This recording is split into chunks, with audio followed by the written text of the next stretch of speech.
Bé, en aquest vídeo parlarem de les fal·làcies. De les fal·làcies n'hem anat parlant ja en els vídeos precedents. Bé, les fal·làcies són els mals arguments, els arguments que no funcionen, que són falsos. Hem parlat, per exemple, de l'ús d'un llenguatge emotiu, que es considera una fal·làcia, o hem parlat de les generalitzacions abusives a l'hora de parlar de les fal·làcies, dels arguments basats en exemples, o hem parlat també de l'atac a la persona, per exemple. Tot això són fal·làcies. En aquest vídeo en comentarem algunes més, encara que, de fet, les fal·làcies constitueixen una llista pràcticament interminable. Són els mals arguments. Bé, ens interessa molt conèixer les fal·làcies justament perquè no fer-les servir en les nostres argumentacions, perquè les nostres argumentacions siguin sòlides, i justament també per provar de detectar-les en les argumentacions d'altres persones, per poder rebutjar, si cal, les seves tesis, detectant aquests errors en les argumentacions. Pot ser que les fal·làcies s'utilitzin de manera inconscient, sense conèixer-les, i això és bastant habitual, o altres vegades pot ser que s'utilitzin a consciència. En aquest cas es parla, en aquest últim cas, quan es fan servir a consciència, es parla de sofismes. Bé, parlar de fal·làcies ens porta a parlar de l'ètica en l'argumentació. Sembla que argumentar, en principi, s'hauria de restringir el terreny de l'ètica. I això passa d'aquesta manera en la major part de les nostres argumentacions. No posem mala fe, en principi, o hem de pressuposar-ho, en les nostres argumentacions. Això, però, no ha estat sempre així.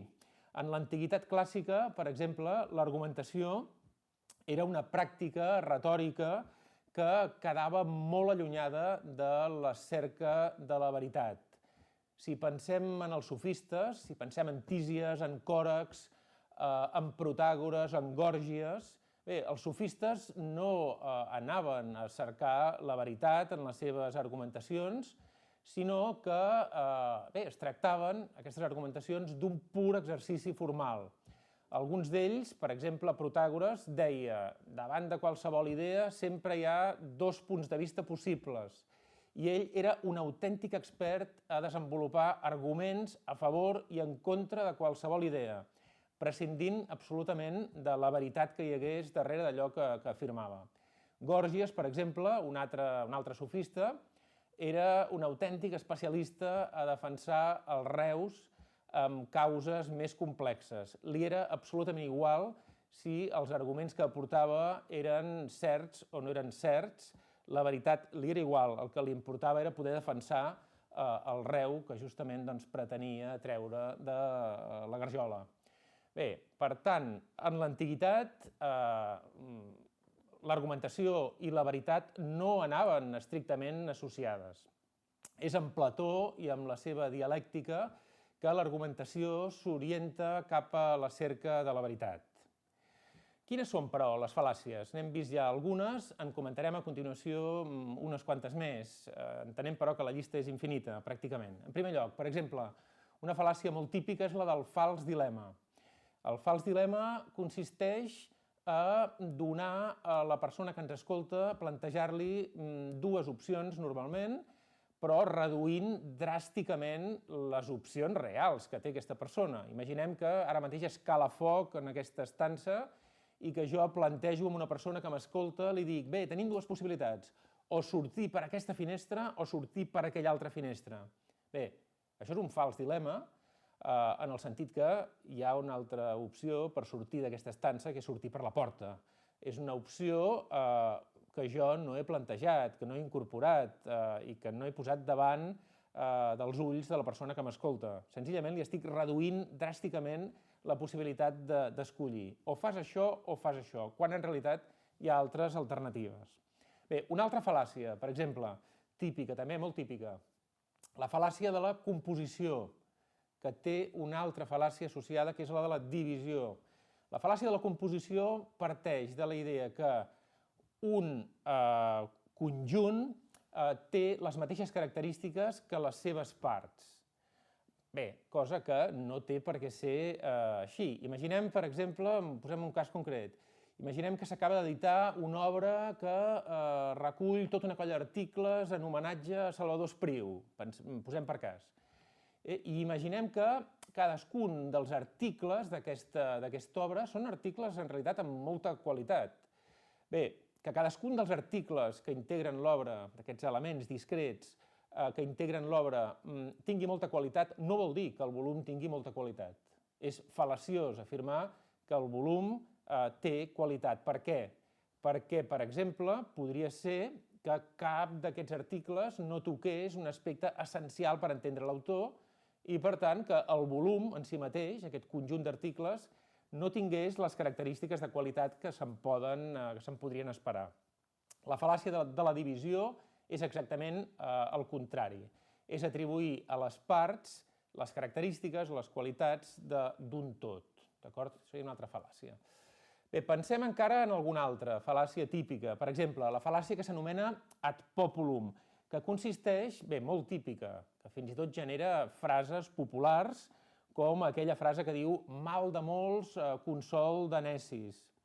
Bé, consisteix a apel·lar a un comportament o una opinió generals. Imagineu que la meva tesi és: aquesta empresa té un personal altament qualificat. I pensem que el meu argument és que tothom ho afirma, tothom ho diu, és vox populi, que això és així. Bé, senzillament estic apel·lant a una opinió, en aquest cas, a una opinió estesa, general, però aquest no és un argument suficient. Es tractaria també, per tant, d'una fal·làcia. Parlem d'una altra, de fal·làcia. La fal·làcia que en llatí s'anomena ad ignorantiam i que, com ja es veu, el que significa és per la ignorància, és la fal·làcia que consisteix a portar com a argument no allò que sabem, sinó precisament allò que desconeixem i, per tant, ja es veu que no pot funcionar com a tal, com a suport a la nostra tesi. En posem un parell d'exemples. Imagineu una tesi com la següent. Imaginem que estem en una illa i que fem l'afirmació següent. En aquesta illa no hi ha llangardaixos. I que el nostre argument es basa no pas en el que sabem, sinó en el que desconeixem. El nostre argument consisteix a dir ningú o cap de nosaltres que som en aquesta illa no n'ha vist cap. Per tant, això semblaria que ens permet afirmar que en aquesta illa no hi ha llangardaixos, però estaríem partint del nostre desconeixement, de la nostra ignorància, per fer una afirmació. Per tant, no valdria. Seria el mateix que dir els extraterrestres no existeixen. Per què? Perquè mai ningú no ha pogut demostrar que existeixin. Bé, això és exactament una fal·làcia. Una fal·làcia ad ignorantiam, una fal·làcia basada justament en la ignorància. Bé, n'hi ha moltes d'altres, de fal·làcies. Em poso un parell d'exemples més. Hi ha una fal·làcia que és la que s'anomena del punt mitjà o del punt intermedi, que consisteix a imaginar, enduts pel sentit comú i per la moderació, que en el punt mitjà es troba sempre la veritat, es troba sempre el raonament més assenyat. Bé, no té per què ser així, simplement és una fal·làcia.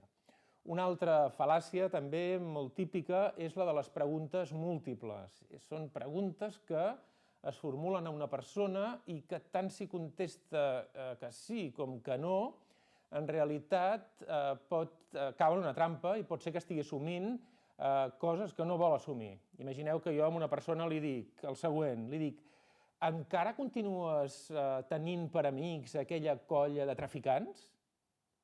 Bé, aquesta persona em pot respondre que sí, però si em respon que no, semblaria que està assumint que en realitat ha tingut per amics en el passat aquestes persones que jo he anomenat traficants. Per tant, és una pregunta trampa, en definitiva.